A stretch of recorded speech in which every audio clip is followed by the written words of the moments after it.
right. Hi, everybody. Thank you for joining, for taking the time to join us here at Rare Rounds. We're excited for our upcoming discussion now on repurposing for rare disease.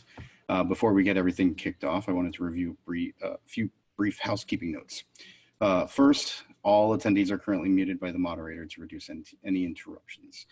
We encourage you to use the chat function in the Zoom window for any questions you may have throughout the session, and the moderator team will present them to the speakers. To open the chat, please click on the chat button located on the meeting controls at the bottom or top of your screen near the mute icon. If there are questions that are not able to be addressed by the speakers or we run short on time, we will do our best to follow up after the program. And make sure everybody's coming in.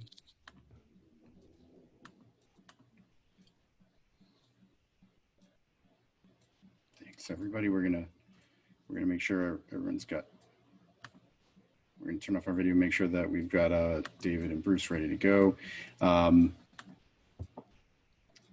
And we encourage everybody to participate as active listeners once we get through our initial discussion. It really is meant to be a roundtable and to make sure that you get questions answered from our experts. So this program is your time to learn and find answers. So I'm pleased to welcome our discussion leaders, David Fajgenbaum, University of Pennsylvania from the University of Pennsylvania Orphan Disease Center and Castleman Disease Collaborative Research Network, and Bruce Bloom, Helix Chief Collaboration Officer and founder of Cures Within Reach. They will each share a more complete background as we delve into the conversation. But for now, I'd like to invite David Fajgenbaum to kick things off. Great. Thank you so much, Christian. Just going to share my screen. It is so wonderful to be with you guys virtually today. I wish that we could all be together, but of course, COVID-19 has not made that possible.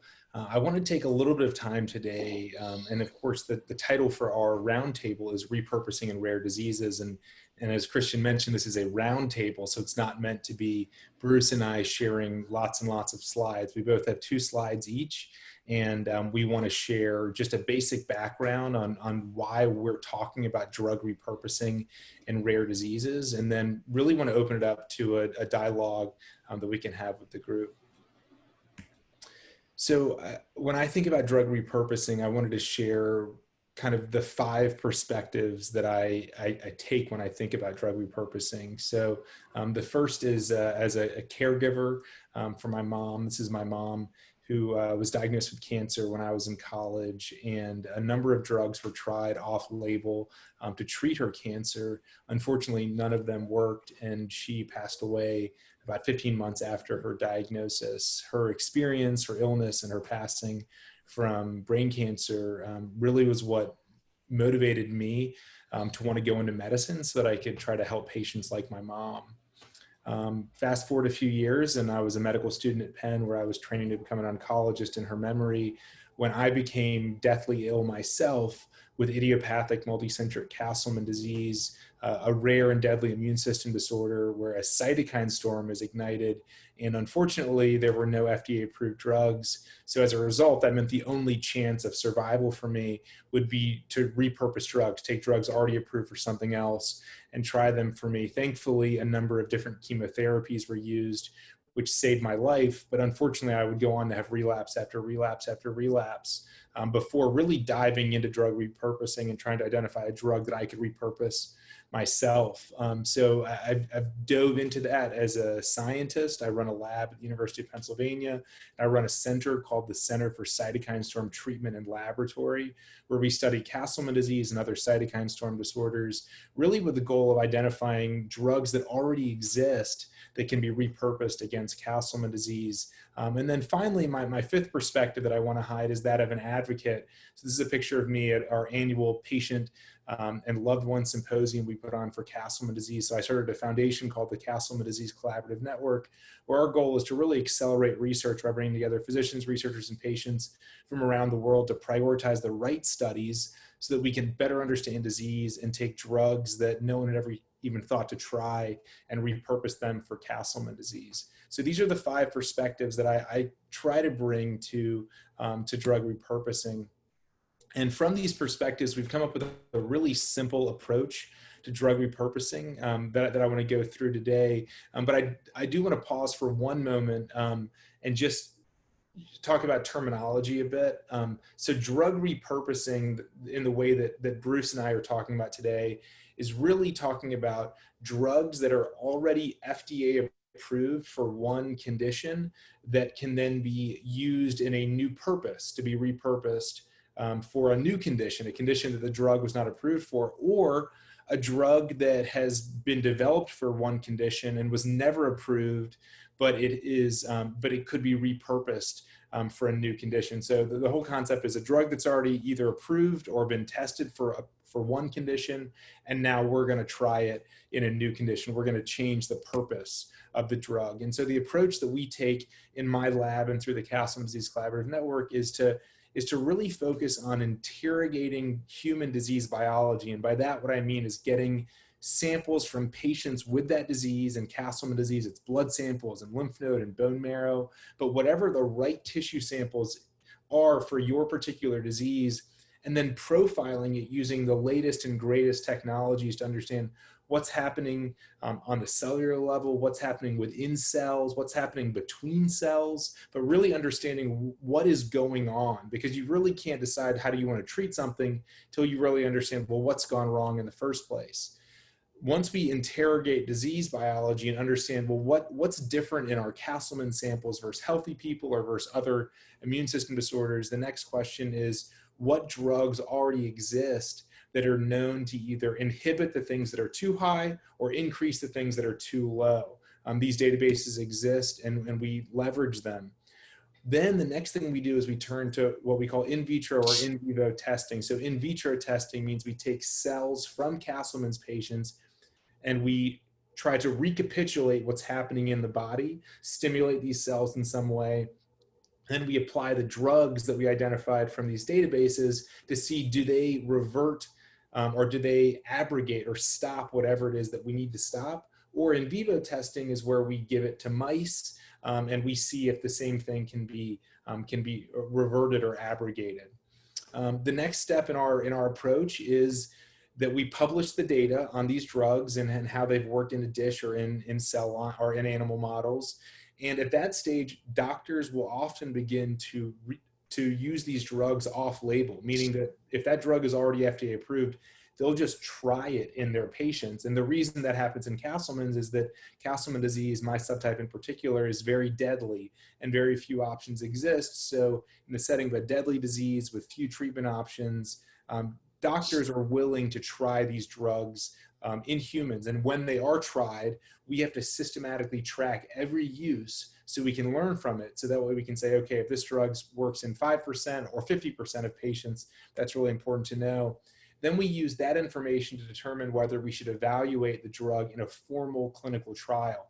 Of course, the goal of a formal clinical trial is to really assess just how effective or what's the efficacy of this drug. And from that, use that to guide clinical practice. And actually, maybe this drug becomes standard of care. But these are the 5 steps we follow. And so I just wanted to share a few examples so that you guys can kind of wrap your hands around exactly what I mean here. And so in my particular case, I mentioned that I was diagnosed while I was a medical student and I had a number of deadly relapses.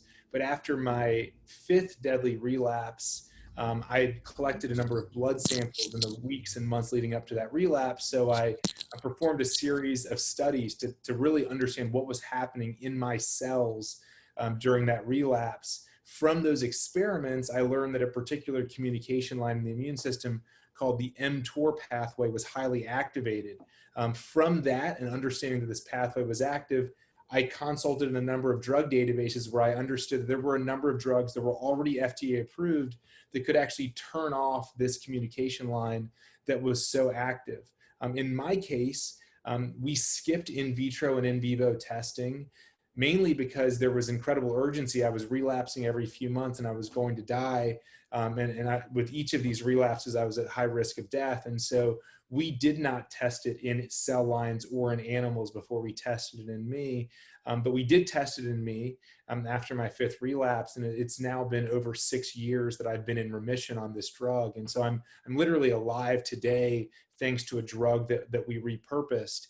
Initially, the tracking of it was the New York Times shared a story a few years back describing Dr. Cure Thyself, which I really think is quite a bit of an overstatement. I'm doing really well right now, and I hope I'll continue to do well for a lot longer, but I certainly don't like to use the word cure as of yet. But also, and importantly, based on my experience and experience treating other patients like me, we were able to get funding from the federal government to launch a clinical trial of this drug, sirolimus, in other Castleman's patients. So we're currently enrolling patients right now.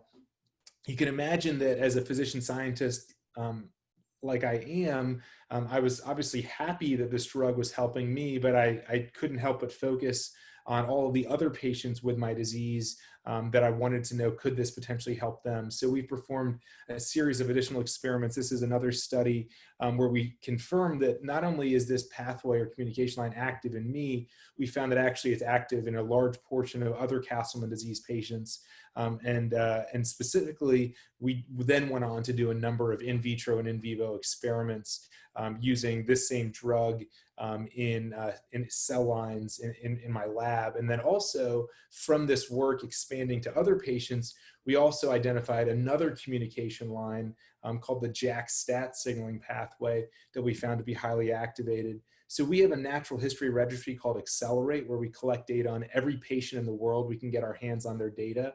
They enroll online, we get their medical data, and we use those data points to understand what drugs are working and what drugs aren't. And we plan, and this is a dotted line box because it has not happened yet, but based on the research we did, we've now identified this JAK signaling pathway as potentially a new drug target. Thankfully, there are a number of drugs already FDA approved that target JAK. So just like there were drugs approved that target the mTOR pathway, there are drugs that already target JAK1 and 2 that we're interested in moving forward to clinical trials. So when COVID-19, when the pandemic reached the US back in March, my lab and I decided that we were going to try to apply this approach to COVID-19. The first thing we did was create something called the Corona Project, which is a COVID-19 registry of off-label and new agents, where we're tracking every single drug that is used to treat COVID-19 in one central place. It's the only repository of all drugs being used against COVID-19 in the world. You can access at cdcm.org/corona. And right now, this is a paper that we published a few weeks ago on the first 9,152 cases. We're now up to over 20,000 cases and data from reviewing, I think it's over 7,000 papers have been reviewed by a team of volunteers. So we use this as a central place to keep track of all the drugs being used against COVID-19. In parallel, we're also doing a similar sort of what we call immunophenotyping, where we're performing experiments and analyses on samples from COVID-19 patients and comparing them to the data that we have from Castleman disease to understand what's similar and what's different, because there's actually a lot of overlap between Castleman's and COVID-19. And as a result, we're very interested in considering, again, sirolimus, the mTOR inhibitor, and JAK1 inhibitors in COVID-19. So this is our approach, and I've now shared 3 examples of it. One of those examples is keeping me alive. I'm talking to you today because of this drug, but these other 2 examples are under investigation. So at this stage, I want to kick it over to Bruce. And just beforehand, just thank you guys for the time. I really look forward to the opportunity to have an open discussion. So Bruce, let me turn it over to you.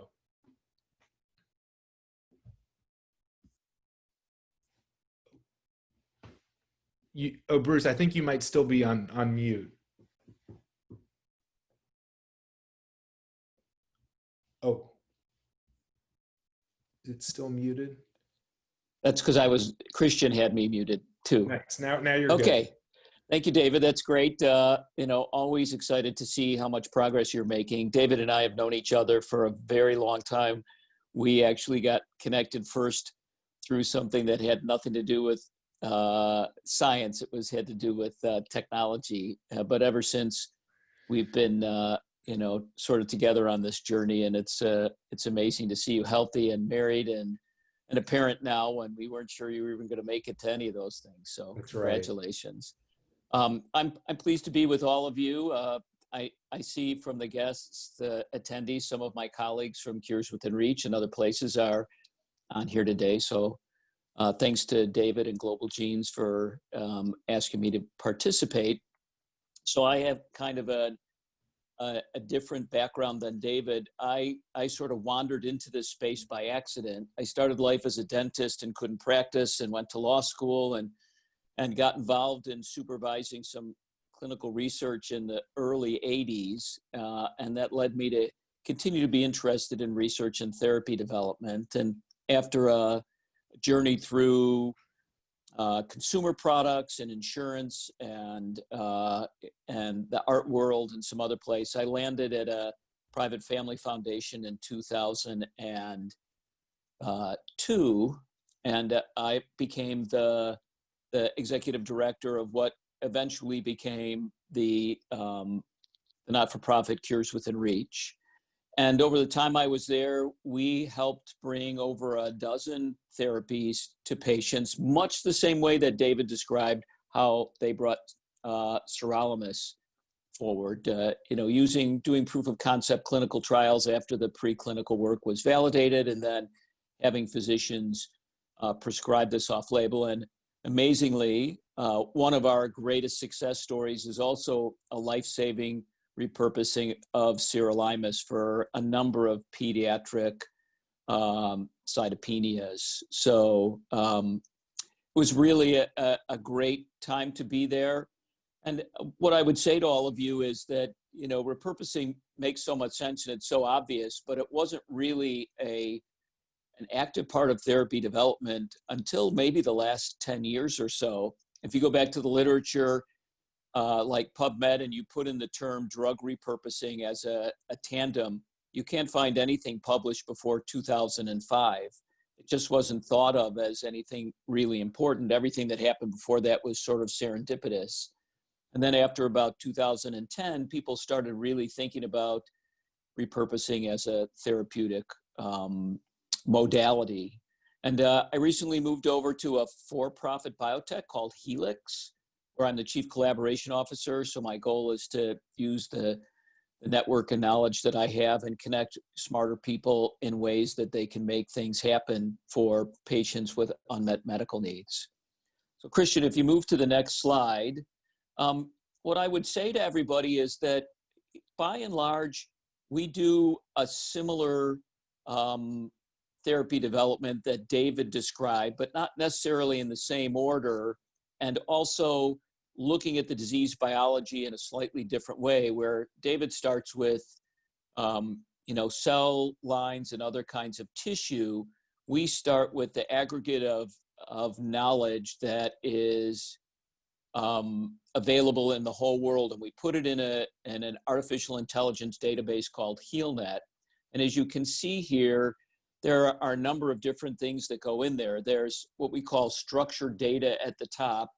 These are public and private databases that are, as we call them, well curated.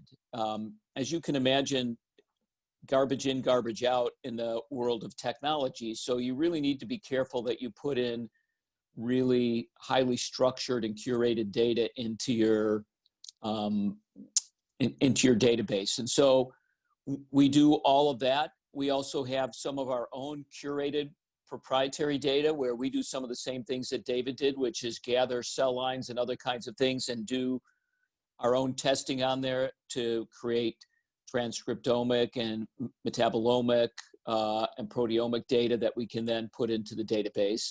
And then at the bottom, you see we have this unstructured public data from all the abstracts and some of the published literature, and our natural language processing parses that out and helps turn it into somewhat structured data so that it can also be used.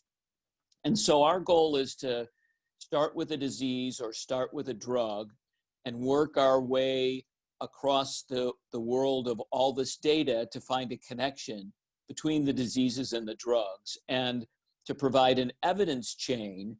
And if you look in the middle of the slide where it says AI reasoning and predictions, So just to the left of that, you see all those dots. Those are the edges and nodes of data, and how the computer reads all that, remembers where it is, and connects it in significance to other pieces of data through knowledge that's already available.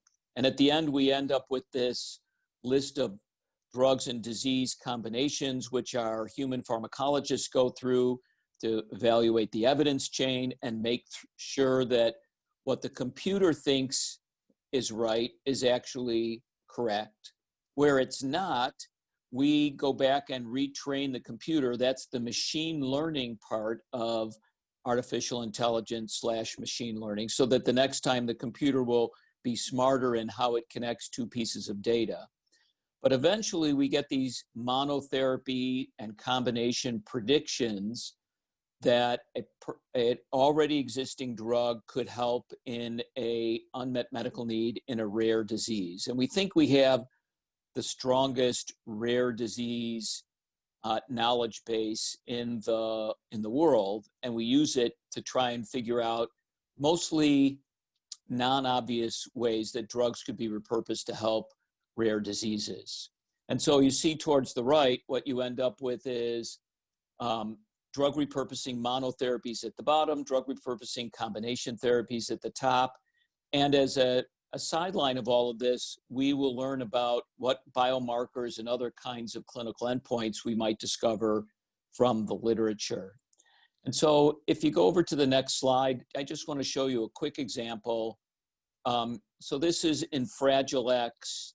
And Christian, you might have to pop through it and bring up all of the data here. But basically, the computer system, the AI system, predicted over 100 drugs that might be useful in Fragile X. And our pharmacologist whittled that number down to 18 that were safe enough to give, that didn't have a lot of drug interactions, that could be used potentially together. And when we ran the in vitro and the in vivo analysis and the cell lines and the animal models, we found that of the predictions, 17 out of 18 at least rescued one of the behaviors in the animal model. And as you see in the right, half of them rescued all 4 of the behaviors in the animal model. And so even though none of these drugs were ever used in Fragile X or any diseases similar to Fragile X, the artificial intelligence was able to find reasons why they might work using information from millions of scientific experiments and finding the connections between one and the next one and the next one until you had an evidence chain from the disease all the way to the drug. And so now those are moving into clinical testing, both monotherapies and combinations. And so we do a lot of the same kind of work that David's group and a lot of others do. We just have our own sort of specialty, as you know, as CDRN has its own, and all the other groups that are out there have their own sort of special sauce and what makes them special. We're all using sort of the same basic idea that every drug that's out there has more than one opportunity to help patients. There's lots of different targets, pathways, and mechanisms of action that can be utilized. And the more we know, the smarter we can be about delivering these safe and inexpensive drugs to patients. So I'm going to stop there, and David and I are happy to take some questions from you. So Christian, we'll turn it back over to you, and you can moderate how we're going to go from here. Thanks so much. I'm going to grab my video real quick. And I believe everyone should be able to enter their questions in the chat. If you're having any issues, please let me know. You can either raise your hand or just type a question, and I should be able to see it. Let me see real quick.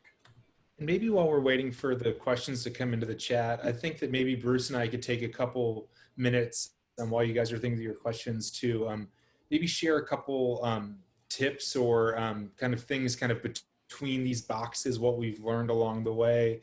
I think for me, I would start out with saying that kind of my first square in my approach is interrogating disease biology. but you really can't do that until you have a system or a network in place. And this place is the Castleman Disease Collaborative Network. So physicians, researchers, and patients working together to prioritize research, to galvanize resources, to pull resources together. So I think it's important to recognize that even before you can start this interrogate biology, or even before you can start some of the things that Bruce mentioned, you need to have a community, you need to have a body of knowledge, and you need to also, frankly, at least through our approach, you need to be able to have access to good human samples, samples from patients. And so those are just a couple things that you need to start thinking about if you're interested in drug repurposing. It's hard to predict a drug that's going to work from the existing drugs if you don't have a body of knowledge that AI can tap into, if you don't have samples that researchers like I can dig into, and if those samples are not well annotated with clinical data, they're very hard to interpret. And what I mean by that is, if you provide a blood sample from a patient with a given rare disease, but you don't provide information on, or you don't have the information on what drugs they were on at the time of that sample, how far along the disease course they were at, their subtype of the disease, all that information is really essential to be able to pull out insights biologically. So that's one thing I would say is making sure that you have a strong network and ability to centralize data and samples. That is really, really important. Another one, the third bucket I mentioned, is in vitro or in vivo testing. And so you need to have some sort of a cell line or animal model.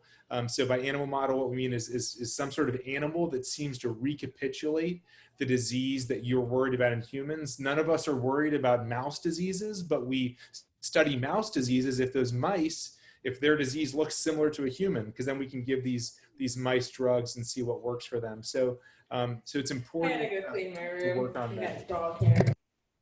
And then let me see if there's any other. Great. Yeah, we've got the importance of systematic tracking. I mentioned the Accelerate Natural History Registry that we have. That has been critical for us to keep track of all the drugs that are tried in Castleman disease. There have been over 40 drugs that have been repurposed in the patients in our registry. So doctors are throwing all kinds of things at Castleman's patients. And in our COVID-19 project, we found over 150 different drugs have been tried already to treat COVID-19.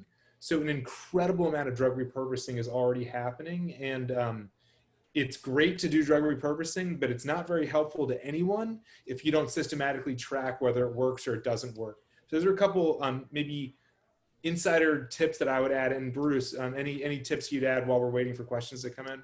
Yeah, a couple of things, David. I think those are all really good. I would also say, for us, whether it was at Cures Within Reach or whether it was at Helix, getting the patient involved at the earliest possible to really understand the disease. Like, that because you were the patient, so you had a lot of understanding of your disease. But often these diseases, especially in the rare space, are so multi-symptomatic that there are all sorts of things that you could think of that you might try and attack with drug repurposing. And sometimes we're amazed that what we as scientists or company people might think of as the first thing to try and work on isn't the thing that the patients and the carers are interested in. The very first time this came to me was a disease called Prader-Willi syndrome, which is a really multi-symptomatic, neurodegenerative disease. And when we started thinking about this, there's all sorts of things we would have worked on, but it turned out that the parents were most concerned about sleeping because the kids all have disrupted sleep. And because of that, then the parents have disrupted sleep and everybody's dysfunctional. You can't even get on to worrying about the next thing until everybody can get a good night's sleep. And so we would never have thought, well, what do we need to think about in order to work on the sleep part of Prader-Willi and other diseases? So getting the patients involved, I think, is really important at the very beginning. And the other thing that I think, sort of hides in the background, maybe the big elephant in the room in drug repurposing, is the lack of economic incentives that are built into the sort of current pharmaceutical reimbursement plan in most countries around drug repurposing. And so, David, it's really interesting that your model goes out and tries them off label as proof of concept and then runs a clinical trial. You know, what it didn't say in your work is how you do the commercial development plan, because I don't think that's of interest, primary interest to you. It is of primary interest to, you know, to Helix. It wasn't when I was at Cures Within Reach, but there are so many opportunities in repurposing that are not going to get done simply because there's no pharmaceutical economic incentive to do them. And you know, I've been working for years on alternative ways of creating those. And one of the things that I know works is if a patient group has sufficient funds and is interested in doing that. And sometimes they figure out a way to accumulate the dollars and think about the off-label use so that we can get these things approved. Yeah, Bruce, I'm really glad that you brought up the financial part of this, because you're exactly right. The approach that I described with sirolimus, as you can imagine, the makers of sirolimus were not very interested in Castleman disease because the drug is already generic and it's already very, very inexpensive. And so you've got a drug that's inexpensive, you got a small population, and there's already generic competitors. So there's just no incentive. And I'm not upset with the drug makers. I understand it. There's no incentive. And so in this case, we said, okay, there's two options. One is we find a company that makes a drug like sirolimus, so another mTOR inhibitor. We work with them. They would obviously be incentivized to do it. So you can take that approach. Or you figure out how to get the funding yourself. And so in this case, we wrote a grant to the federal government, we got an NIH grant, and then we're supplementing whatever money the NIH can't provide with fundraising that we're doing privately. And this means that we're going to be able to do a clinical trial that's going to give us a sense for just how effective is this drug, and that's going to change practice. Either it's going to have more doctors prescribe it or less doctors prescribe it based on the clinical trial, but it will be sufficient data for an insurance company to make a decision about whether to pay for it or not. You don't have to get the drug approved in order for in order for an insurance company to pay for it for your patients. So it's not necessarily incentivized. Whereas the next drug I mentioned, the JAK1/2 inhibitor, there is a company that there are a number of companies that have drugs that are on patent. So that means that there is no generic competitor. And so there is at least more of an incentive for them to study this drug. And as a result, there's been more interest from the companies, as you can expect. And then the third example would be COVID, where it doesn't matter if there's a financial interest. Everyone wants to be the company that cures COVID. And so every drug that could possibly help against COVID is being studied in a clinical trial. And so us in the rare disease space, we're not that fortunate. Just because it's likely to work doesn't mean that it's going to get funded for a trial. And so I'm really glad you brought that up, Bruce, because it's not straightforward and you have to be really creative in figuring out ways to move this forward. But just remember, just because you don't get a large grant from a pharmaceutical company to study it doesn't mean that you can't study it sufficiently to be able to understand, is this a reasonable approach or not? So, David, it's so interesting. We repurposed sirolimus for this pediatric autoimmune cytopenia called ALPS, autoimmune lymphoproliferative syndrome. The total cost for the mouse model and then the 6-patient clinical trial we did was under $300,000. Yeah. That was enough to generate the data that got published, and now it's used as sort of the therapy of choice when steroids and other things don't solve ALPS. And so it didn't cost a lot of money and it didn't take a lot of time, but it delivered a lot of important results to the patient population. And it didn't need to be approved, right? It's not approved by the FDA for this use. Right. But as you said, you publish this data. If you do a good study and you publish it, it will change practice. And at the end of the day, I think all of us in the rare disease space, all we care about is we want drugs that help ourselves or help our loved ones. And it doesn't matter. There's a lot of things that do matter, yes, but at the end of the day, we just want drugs that can help us and the people that we love. And so, whether or not it gets approved or not, I agree. Great. Christian, do you have some questions from our guests? We do indeed. We got a few questions, so I just wanted to go up to the top here. One question was, how permissive have any of you found the FDA to be when referencing safety studies for the repurposed drugs to get to IND, specifically for older drugs of 20 plus years since original approval? So it really depends on which division of the FDA you're dealing with. I've been really impressed with the groups that I've dealt with on the oncology side of things, and the hematology side of things. They are very, at the end of the day, many of them are actually patient advocates that work at FDA. And by that, I mean that they have a loved one that had cancer or that has a disease that they care about. And so, yes, they're representing the FDA and they have to obviously, protect the health of the United States, but they want drugs that will help patients just maybe not just as bad as we do, but almost as bad as we in the rare disease space do. And so I've found that it's definitely division to division specific, but I found that they're quite open to understanding if this is a reasonably similar disease between where the safety data already exist, then they're going to say, we'll give you an IND exemption because we think that it's similar enough. Or if you don't want an IND exemption, you just want an IND, they'll generally give an IND as well. I found that if it's already approved for something, that they're quite open to either IND exemptions or INDs. Bruce, anything you'd add to that?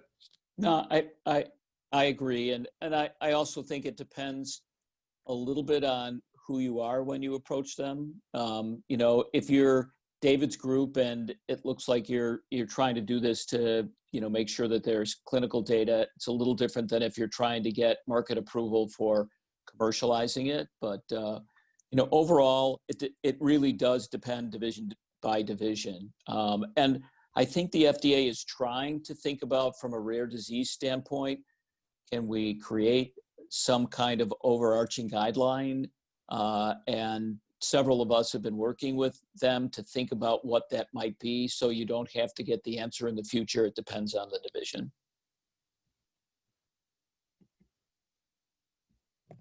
Another question that came in is, if a patient group has the registry or natural history study, animal model, etc., where would you recommend they go to tap into AI to identify potential drugs? What's the next step for them? I probably should take this one first, and then David can chime in. So here are the things that we think about from a company standpoint as we evaluate which diseases we think we can work on at Helix. I don't know that this is how every company thinks, but this makes sense. So we think about prevalence, right?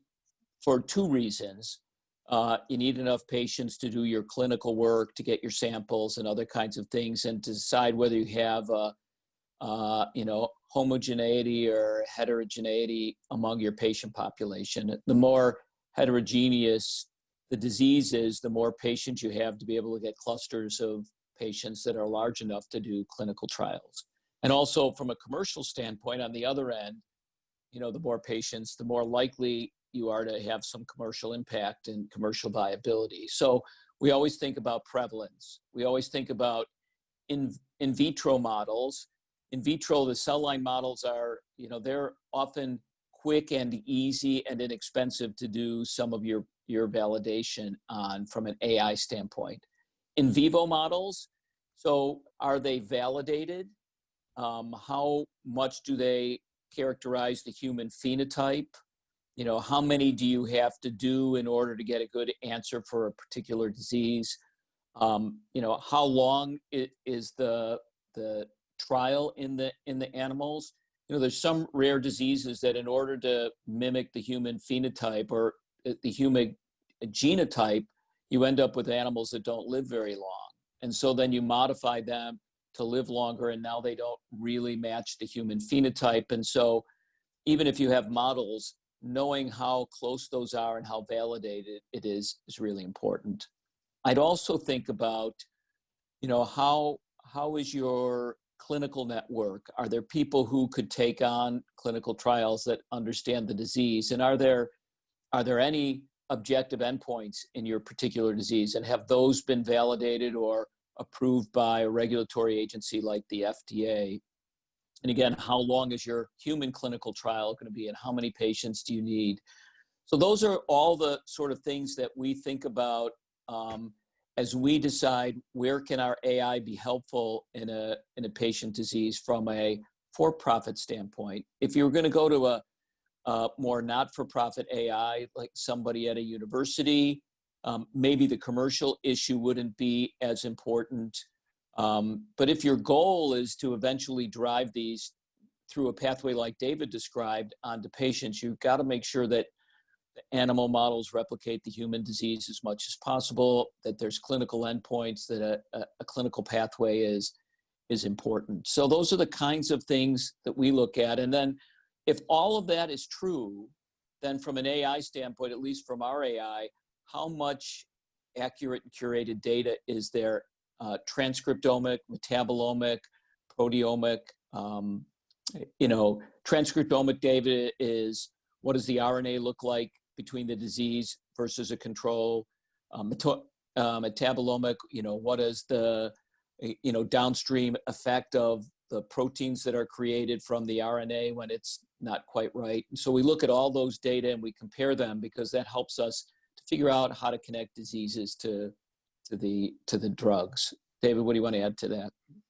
I think I would just emphasize the point you made around animal models, and animal models are really important, but they are often not always right. So there are unfortunately a lot of examples where drugs have been tried in animal models. They cure the disease in the mouse, they don't cure it in humans. And so I think it's important, because there are a lot of really important examples where the only reason a drug was ever tried in a human is because it worked in the mouse. And so mouse models can be incredibly important to save lives, but there are certainly false positive results where it seems to work in the mouse where it doesn't work in the humans. And so there are ways to get around that. Maybe it's a new mouse model is necessary. And because at the end of the day, no mouse disease or mouse model is going to fully recapitulate humans. And so you can always improve it, even if there is one that's been established within your field. And I think people are starting to use other kinds of validation, things like organoids and other kinds of things that might be helpful in the AI space. I agree. Great. Thank you so much. So what do you think some of the potential pitfalls or challenges are in the repurposing process or in this approach? Well, I mean, certainly the first, from an AI standpoint, when they say this approach, I'm going to guess they're talking about AI, but we can talk about drug repurposing overall. From an AI standpoint, as much work has been done in the AI space over the last 5 years, I still don't know a single AI predicted drug repurposing that's been pushed all the way to market approval for patient use. So it's the next best thing, but it isn't the current best thing. And, all of us are, working quickly to try and get those things to patients, which will validate what we do. I think one of the pitfalls in AI I mentioned early on when we were talking is garbage in, garbage out. And you have to be really careful in how much you can curate the data that comes in. And you just don't make sure that you're getting a wrong inference. It's kind of frightening that for those of us that do AI, a lot of our data comes in through published literature. And yet, if you read the literature, you find out that a lot of the science that's published hasn't been validated by anybody else. And so you wonder just how much of this science that we're using to predict the future really isn't valid. So I think that's a downfall. And the last thing I would say is, I think in many cases we've overhyped the sort of speed and accuracy of AI in getting us to where we need to go. I think about David's approach, which is really sort of bench to bedside, not in silico or computer to bench to bedside, and how often that's really worked. And most of what we did at Cures Within Reach was that model. We know that model works, and it's amazing to me that we haven't validated AI to bench to bedside as much as we have just sort of serendipity or hard work from bench to bedside. So those would be some of the things that I think about right now. Yeah, I totally agree with you, Bruce. I would just emphasize the last thing you said, and that's about how oftentimes this is either serendipity or hard work that results in effective drug repurposing. And I've kind of tried to dedicate much of my last 8 years of life to get it away from serendipity and towards hard work. Actually, I wish I could make it easy work. That's what I should be working to try to figure out how to do. But I think that what often happens is it is just serendipity, and the right researcher puts together the right ideas at the right time, and then all of a sudden you find out that a drug can be repurposed. And when I observed that early on in my journey, it really frustrated me as a patient to be like, well, I don't just want to wait for the right researcher to come up with the right idea at the right time and it just to line up. I don't want to have to wait for the stars to align. And so certainly I've tried to align the stars in Castleman disease. And the other thing Bruce said was serendipity and hard work. And I think that it's important for both of us to emphasize that it really is a lot of hard work, and and years worth of hard work. And I really hope that it'll get faster and easier. But I think that we talked about the different pieces of it. You need natural history registries and animal models and cell lines, networks of patient perspectives. And I think the important thing to share is that it's really hard work, but it can be done, and it has been done. And so it may seem, I'm not trying to just be discouraging to say that it's hard work, but it's to say that it's hard work, but it's a trekkable path. Bruce and his team have gone down that path 14 times. I've gone down that path now 3 times, and I'm sitting here because of it. And so, as we both said earlier, we've really dedicated our lives towards how can we improve drug repurposing. And one thing we didn't say that I think maybe is obvious to all of you and why you joined on today is that there are 7,000 rare diseases, and 95% of which don't have any approved drugs. But there's 1,500 plus FDA approved drugs that might work for many of those 7,000 diseases. And so that's kind of the thesis that Bruce and I think, we live upon every day, is that there are all these drugs that exist and all these diseases that don't have anything. So, wouldn't it be amazing if a lot of these drugs could work in these people? And so it's really become a life mission for both of us, and something that I think that we're going to continue to try to do. Yeah, so, and a life mission for a lot of people that are watching today, that some of our colleagues from Cures Within Reach. I feel lucky that there are hundreds, if not thousands, of people that I know that work on drug repurposing or work on rare diseases, and the overlap there it's really astounding. I think one of the unique things about this symposium that we love putting on with the University of Pennsylvania is the combined audience of patient advocates and researchers. So I'd raise this question as well. How can patients and researchers together be better stewards in ensuring research and data are not siloed and are made more broadly available or as broadly available as possible to academic and industry researchers to basically create more of the data sets that you say we need? We've got the work ethic, we've got the commitment. What more can they do? Well, I would say that there are some really great model organizations out there who have demonstrated a way of doing what you just mentioned, Christian.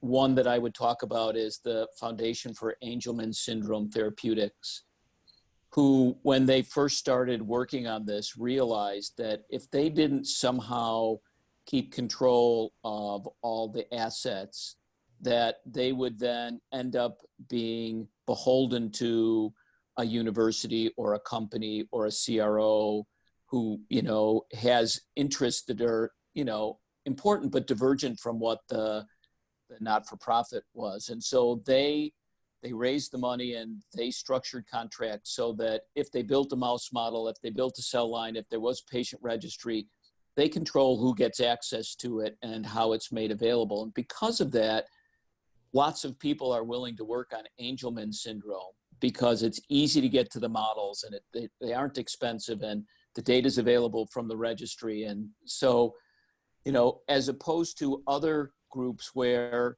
we start talking to them and we find out, the mouse model's at particular university, but if you want to get it, it's really expensive. You have to be 6th in line, and they want to publish your results within 3 months of finishing them before you have a chance to get a patent out or any of those kinds of things. And so if I was starting or early on in a patient group, I would look at a group like FAST, or other groups like that who really understand the value of keeping control.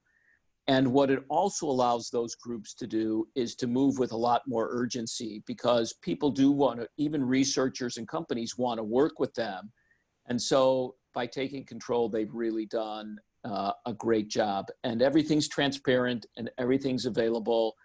And if they work with a company and we generate something, if it doesn't impact our commercialization or our patent, we have to share that back too. And so we keep growing that space of information around Angelman's syndrome. So considering the small number of patients and the challenge of that disease, that more people are working on it than some bigger, easier diseases, it is a result of how they've organized themselves. Yeah, I totally agree with that. The only thing I would add is that I think that there's, and this isn't really an ad, it's kind of similar to, that if you are a patient or a loved one of a patient, then I think it's really important to be able to forge a very close partnership with at least one, but hopefully many physicians, and then at least one, but hopefully many researchers. Because I think that it's important when you are a unified front where it's the patient group, it's physicians, it's researchers, and you really are aligned, because a lot of times the problems with data sharing are not with the kind of the key core people within your field. Those can be problematic as well, but usually it's not the core people, it's maybe some people who are conducting research in your field, but they're not necessarily the KOLs that you work with closely. And if you do have a very nice, strong, unified front with those similar players, then that can help you to interact with and have a bit more clout when you go to interact with people that you need to get to share information. And if you can upfront get the right people, the key people to buy in to a collaborative model and a collaborative environment, then it can become contagious. But if you don't have a core group to begin with, then unfortunately the status quo is certainly silos and lack of access to data. Yeah, and David, I would emphasize what you say. I know there are some diseases where there are many patient groups that are working on the particular disease, and often they're not working really well with each other.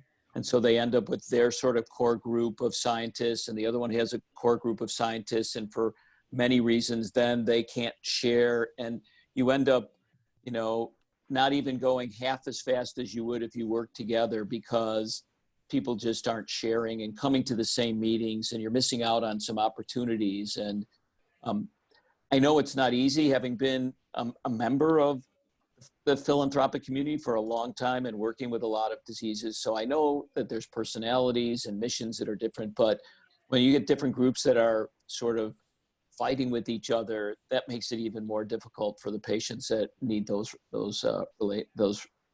research things to move forward. Yeah, I can't emphasize that enough. We've got about 6 minutes left, so I'm going to get through a couple more questions. One from the audience here. It seems pharma sometimes doesn't want to share their compounds for testing. How can we emphasize to them which mechanisms can work when we think we've come across something? Yeah, I've experienced that often when I was at Cures Within Reach. Especially if there's a couple different scenarios. An approved drug that's still proprietary and making a lot of money, and somebody wants to repurpose it into a totally different patient population. And the company worries, of course, if they put it into a clinical trial with a new patient population that might be fragile and something happens, what's that going to do to the side effect warnings on their, sort of their blockbuster drug? And they're really hesitant. And there's no rules in place to allow them to do that and not be tainted by the results of what happens in that new study. So that's one group of compounds that you might not get as proprietary drugs. On the sort of shelved assets or stop, David mentioned at the beginning, sometimes we take human safe compounds that haven't been approved for anything because they failed for efficacy. Sometimes the reason you can't get them is once they're deprioritized, nobody is in charge of them anymore. And it seems like you should start it right back up, like leaving a car in the garage for 6 weeks, you put the key in the ignition and it starts right up. It's not the same with a drug. All that data sort of disappears and gets siloed, and nobody's in charge of knowing where it is. And I remember when NCATS did its first drug repositioning work, the companies that had to supply the data around a drug to make it available, I remember talking to people at Pfizer saying they thought it cost them between $1 and $2 million per drug just to resurrect the information and know where everything was. And so you think it should be easy for a pharmaceutical company, but the time and money that it would take for them to get to a drug that's been sitting for more than 6 months with nobody championing it, it could be really, really difficult. I totally agree. I don't have anything to add, Christian, if there's some more questions. You bet. Actually, there was one from the group. What excites you most at this moment in terms of the research and where this is going? What keeps you going?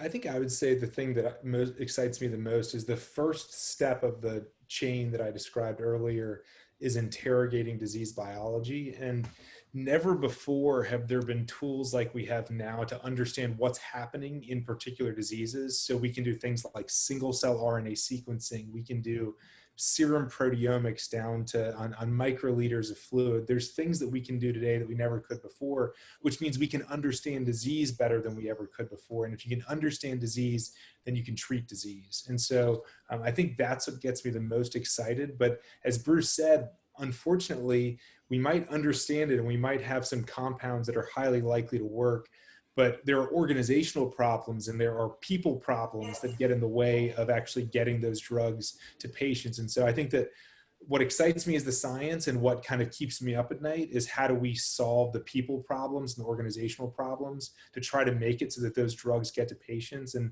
I know I mentioned it briefly, but I wrote a book called Chasing My Cure, really about my journey trying to deal with the people problems. And that's something that I think that Bruce and I are going to continue to spend a lot of sleepless nights thinking about. And that I really encourage anyone who's called in to let us know ideas you have for how do you make it easier to get from A to B. Yeah, and I would leverage off what David said. Because of all the science that's available, there's more good, well-curated and sound data to throw into an AI platform and use in other ways. And that gets me really excited about the opportunities of making connection between the 7,000 diseases and the 1,500 drugs and seeing if we can do that more quickly. And at the opposite end, I hope that we get to the point where regulatory authorities catch up to the science and the AI and some of the other things that could make the clinical trial process easier to do. And we just seem to be new school up to a certain point, and then old school where we haven't sort of gotten into the 21st century as far as regulatory. And I know they're trying really hard. But it's moving a massive ship into a new direction. But I think when we can do more distributable clinical trials where there's more of the knowledge of how we might do basket and other kinds of trials and other kinds of things, we'll be able to move these things to patients, because sometimes the biggest hurdle is the last hurdle, and getting ourselves all the way towards the finish line is doable, and getting across the finish line is really hard. Yep. Thank you so much. We're up against the end of the session. David and Bruce, David Fajgenbaum and Bruce Bloomby have been amazing guests. Thank you so much. We've covered a lot of ground. I think some of the key messages around forging networks, working with your physicians and researchers to strengthen your data sets. And I think following some of these examples that David and Bruce, we featured in our data DIY series, like the FAST in Angelman and PPMD and many others, have really forged a path for us to follow and helped us develop some really good practices. So for those in the audience, if you have any further questions, by all means, reach out to us via globalgenes.org, and we'll make sure we keep these conversations going.